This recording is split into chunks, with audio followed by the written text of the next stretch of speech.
What's up, guys? My name is Stoody. I'd like to welcome you all back to another video, and today I have got another rant for you all. I don't remember what number this rant was, like 43, 44 maybe, but this could very well be my last ever AFL related rant because I am leaving the AFL community in just 4 days. So 4 days, this Saturday will be my last day.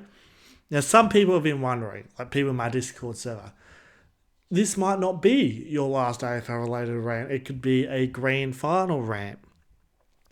Alright then, whatever. If Sydney are robbed on grand final day, I'll do a rant. There you go.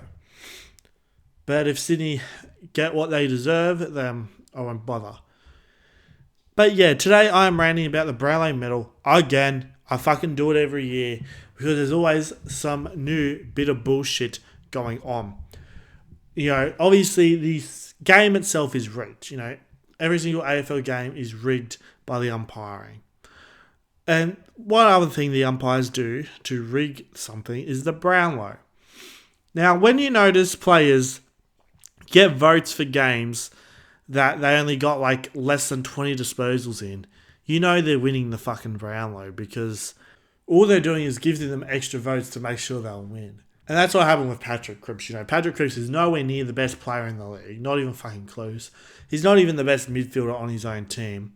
But the AFL suck up to him like he's some sort of fucking superstar and then gift him all these Brownlow medals to try and make him look like a legit superstar, when in reality he's just an average player.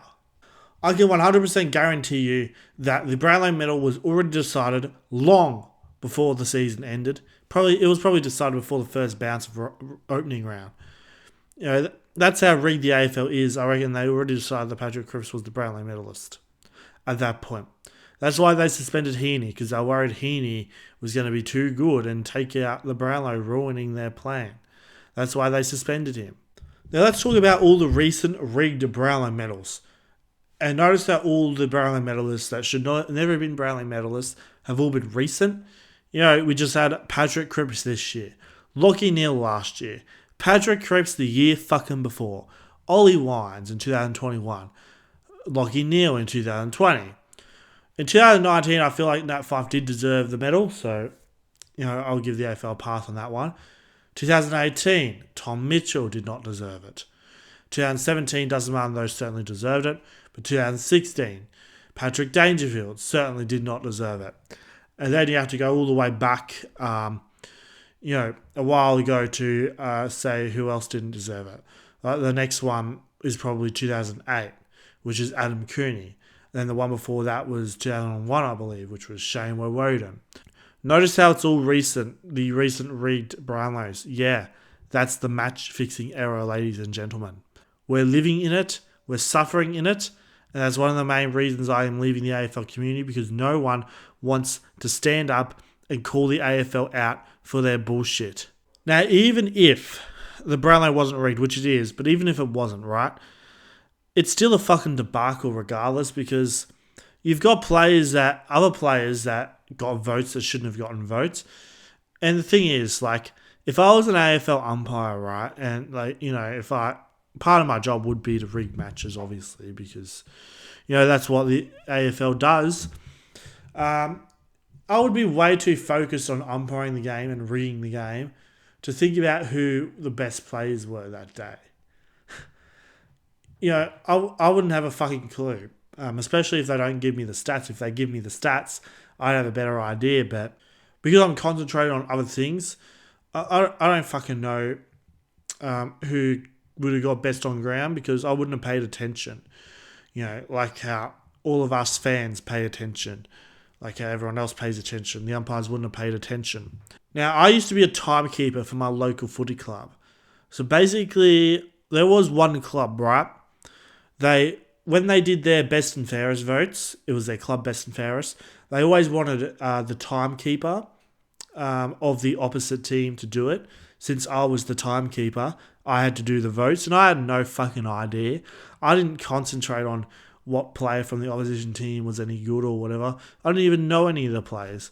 So I just literally put down random people. Random votes, random people. Oh, look, this guy has the ball. Look, number 17 has the ball. I'm going to give him 6 votes. That's what I did, right? Because I wasn't fucking paying attention. Because I had other shit to do. I had to write down goal kickers. Make sure I wrote down all the goal kicks because the timekeeper's in charge of that as well. When it was time on and time off for like the senior games, I'd have to do that. Remember to stop the clock and shit. If someone gets sent off the field, I literally had to time it. I had to write down what player got sent off the field, whether it was a yellow card or a red card or whatever. And then I had to let the coach of whatever club it was know that their player can come back onto the field. There was a lot of bullshit, you have to deal with. And I don't have time to fucking do votes. The umpires should be stripped of doing votes. It's either A, get rid of the 3-2-1 system, do it the way the NBA does it, so that whoever the best player was actually gets recognised. Or if you're still going to do the 3-2-1 system, because let's just be real, it is kind of cool, but it's never fucking done properly. Because the umpiring is... because of the match fixing, obviously. And because it's... even without match fixing, it'd be hard without looking at stats and when you're concentrating on umpiring to be able to concentrate on who played the best. If they're going to keep the 3-2-1 system, the way I see it, it should be experts, right? The guys you might see as commentators or whatever, or just anyone that has a really good knowledge of football. It can be different people every time, maybe one or two people. They sit down, they watch the game, they analyse it, they are allowed to look at the stats, and they pick the 3-2-1 votes from there. And the rules will be that whoever's doing the votes, the experts, it can't be a game where they played for the team previously, or they have some sort of association with the club, or if they support the club. It should be completely unbiased. Because if it's ever unbiased, we will actually get a real winner. But if it's fucking biased, it'll be a farce. As the Brownlow Medal, especially over the last 5 years, has been an absolute farce. It's literally a popularity contest / who can get the most disposals. And I've seen a lot of terrible 40 disposal games from players where they fucking have like 20 claggers, are massively ineffective, but here's 3 votes because you can get a lot of touches. Like, fuck off. So basically, here's what I've done. Patrick Cripps got 45 votes, yeah. Absolutely absurd. Severely unrealistic. For someone of his caliber of a player, there's no way he's good enough to get 45 votes. And if anyone thinks that 2024 Cripps is better than 2017 Dustin Martin, can go fuck themselves. Can go jump in a fucking volcano and get burnt by all the lava. If anyone actually thinks that. Like, that's how much of a joke the Brownlow Medal is. Like, at the time when Dusty won it, he got the most votes ever because that was arguably the best season you've ever seen from a player. But when it comes to Cripps, is that the best season you've ever seen from a player? Is that even Cripps' best season? Of course not. It's not even his best season. The season he should have got suspended and won it was probably better. And he didn't deserve it that year, even if he got suspended or not. But anyway, I've done my own research. I've done my own analytics. And I have looked at every single game that Patrick Cripps polled votes in, and I determined whether he deserved those votes or not. Some games he deserved votes, whether it was the amount of votes he got or whether it was maybe 1 or 2 less. But a lot of games, he didn't fucking deserve anything. So let's go through every single game he polled. So we'll start off with round 1 against Richmond. And I will have a counter up on the screen as well that shows how many votes he would be on if the voting was done properly. He actually gets way more votes than I expect, but still, it's nowhere near as many votes as 45 or what he actually got. And it wouldn't be enough votes to win a Brownlow either. So, yeah, just letting you guys know, I thought he would get 15 or less votes, but he managed to get more. But let's have a look. All right, round 1. He got 3 votes. He got 31 disposals, which was a game high, and 135 Supercoach points. I had a look at the stats, and I ticked that one off. So, he deserved the 3 votes in that one. Fair enough. All right. Round 3. Against North Melbourne, he got 3 votes. He got 28 disposals, kicked a goal, 100 Supercoach points, which is not that good. Sheasel, Powell, and Hewitt played better. So that's a cross. He deserved nothing in that game. Those 3 players played better than him. Round 4 versus Fremantle. Now this is the game Fremantle got massively fucked over in the other round as well. So Cripps got 2 votes in this game. Try not to throw up. 20 disposals, a goal, 94 Supercoach points, and I counted 13 players that played better than him. What a fucking joke. That was a joke. Like, when someone gets votes for a game like that, you know it's rigged. You know they've won the Brownlow at that point. So yeah, I knew he'd won the Brownlow about round 6 when I was informed that he only got 20 disposals in that game. Didn't even get 100 Supercoach points, for fuck's sake. Round 6 against the GWS Giants. He got 3 votes.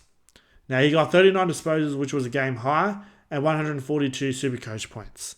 I've ticked that one off. Fair enough. He played really well in that game. He deserved the votes for that one. Round 7 versus Geelong. He received 2 votes. He got 29 disposals, which is the second highest of the game. He kicked 2 goals. He got 116 Supercoach points. Akers was the only one who played better than him, so I ticked that one off, as he deserved the 2 votes in that one. Round 9 versus Melbourne. He got 3 votes. He got 35 disposals, which was a game high. He kicked a goal. He got 132 Supercoach points. But Walsh played better. So, 2 votes is what he deserved. So, instead of getting 3 votes, I put him down as 2. So, he's now on 10 votes after 9 rounds. Round 11 versus the Gold Coast Suns. He got 3 votes. 31 disposals, which was the second highest on the ground. He kicked a goal. But only 98 Supercoach points. So, those 31 disposals were ineffective. Walsh, Akers, and De Koning played better that game. So that's a cross. He did not deserve any votes that game. Round 12 versus Port Adelaide. He got 3 votes. Be prepared to throw up again. He only got 22 disposals. He kicked 2 goals, just the 103 Supercoach points. How the fuck do you get 3 votes for that? Fuck off. Walsh, Newman, and De Koning played better. That's a definite cross. 0 votes for that game, 100%. Round 13 versus Essendon. He received 2 votes. I hope you have a fucking bucket or you're watching this on the toilet or some shit. He got 19 disposals. That's it. He only got 75 Supercoach points. Now, believe me, this one's the worst one of them all. So, yeah. 17 players played better than him. What a fucking joke. He definitely did not deserve any votes for that game. Like, turn it up. There's 3 absolutely disgusting ones right there that he 100% did not deserve. He does go on an 8-game streak of votes as well. So, we're up to round 15 now. He had the bye in round 14. He goes from like round 11 to round 19 of all votes. Round 15 against Geelong. He received 3 votes. He got 41 disposals, which was the most in the game, but he only got 99 Supercoach points.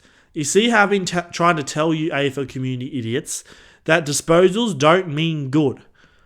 You can get 41 disposals, it's whatever, but if you turn over half of them, you haven't actually done that much, have you? You know? He only got 99 disposals, which shows he played averagely. He might have got a lot of the ball, but he obviously turned it over quite a bit. So those 41 disposals were ineffective. Here are all the players that played better. Walsh, Kennedy, Dempsey, both the De Koning brothers, both of them, Holmes, Akers, Myers, Elijah Hollands, and Newman. They all played better than him, and he certainly did not deserve 3 votes that game. So, yeah, that's how many games in a row that he didn't deserve votes. About 5 now. 5 in a row that he got votes that he didn't deserve. Round 16 versus Richmond. He received 3 votes. He got 40 disposals, which was most on the ground. He kicked a goal. He got 144 Supercoach points. Now, he played really well that game, but Walsh played better. So, only 2 votes that counts as. Finally, he adds to his tally in reality, up to 12 votes now. So, round 17. He played against GS Giants. He picked up a vote. He got 33 disposals, which was the equal high. He kicked 2 goals, and he got 144 Supercoach points. Now, in my opinion, I think he deserved 3 votes that game. So, I know he only got 1, but this is the only time he got less votes, and I feel like he actually deserved it. So, he deserved 3 votes, so we'll add that to the tally. You see, I'm not biased at all. Let me guess, Tom Green got the 3 votes that game. He played shithouse. His disposal efficiency was terrible. So, I don't understand how Green got so many fucking votes. He was awful this year as well. Dawson was way overpolled as well. Round 18 versus the Western Bulldogs. He got 2 votes, 28 disposals, which is the scene highest on the ground, 2 goals, 115 Supercoach points. Dale was the only player who played better than him, so I'll tick this one off as he deserved the 2 votes. Round 19 against North of Melbourne. He received 3 votes. He got 29 disposals, which was the scene highest on the field. He got 114 Supercoach points. Now, Sheezer was clear fucking best on ground. How the fuck does Sheezer not get 3 votes in that game? Also, Scott played better than Cripps in that game. So, the way I see it, Cripps only deserved 1 vote that game. So, I'm only adding 1 vote to the tally, not 3. Round 21 versus Collingwood. He got 3 votes, 30 disposals, equal 3rd on the ground. He kicked a goal, got 125 Supercoach points. But Newman and Hewitt played better than him. I feel like he was 3rd best on ground that game. So instead of 3 votes, he gets 1. So we'll add 1 more to the tally right there. Round 23. Against the West Coast Eagles, he got 3 votes. He got 35 disposals, which was the equal high on the ground. He got 142 Supercoach points. I do agree that he was best on ground that game, so I'll tick that one off. Round 24 against St Kilda. He received 3 votes. Surprise, surprise. He got 30 disposals, which was the 4th highest. 106 Supercoach points. Now, Chris was useless that game before the last quarter. But regardless, these players played better. Hewitt, Walsh, Newman, and Sinclair. So, of course, he does not deserve any votes in that game. So that means he finished off with 22 votes. Which, I mean, it's not that bad, you know. It's still pretty good. That's elite. But it's definitely not fucking Brownlow caliber. Does he win the Brownlow with 22 votes? Of course not. Is he even in the top 10? Maybe. Hovering around 10 to 15. But, yeah, I'm surprised he managed to get to 22 votes. Don't know fucking how, but... Because I definitely don't rate him as a top 10, 15 player in the league, but... He's probably top 30 at best, but... Yeah. Cripps certainly did not deserve the Brownlow. That's me doing my actual analytics. I mean, we could go look through Bont, Dacos if you want. But I couldn't be fucked doing all that. I've got too much shit to do in my life. And there's so many more useless things I'd rather do than this, to be honest. So, yeah, I always enjoy this video. Don't forget to subscribe, like, and comment like this. Be sure to become a channel member. Just click the join button next to my name. Also, be sure to subscribe to my premium member, Kicking Goals with Nick. Link to his channel is in the description. Also, be sure to subscribe to my other YouTube channels. Be sure to subscribe to my podcast channel, King Snags of Stoody. Also, be sure to subscribe to my second YouTube channel, Stoody Archives. Links to both of those will be in the description. Also, be sure to join my Discord server, East Coast Australian Sports Community. Link to that is in the description. Also, be sure to follow me on my other social media accounts. I have Twitter and also have TikTok. Username for all those is Stoody YT, and links to all those will also be in the description. I hope you had a good day, and I'll see you all in the next video.